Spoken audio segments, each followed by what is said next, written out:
Power Minister Abu Taher Mondal informed that the Indian Institute of Technology, IIT Guwahati, has submitted a report on the study related to the proposed retrofitting of the Umiam bridge. Speaking to reporters, Mondal said that the report is now being studied by a technical committee comprising of officials from the Meghalaya Energy Corporation Limited and the State Public Works Department, which was constituted to examine the matter.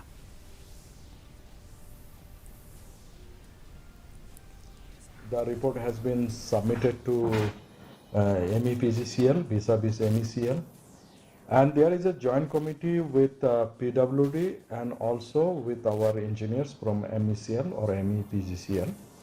They have also said about this report, and they have submitted very recently. So very soon we in the department also will study about it, then take the decision accordingly.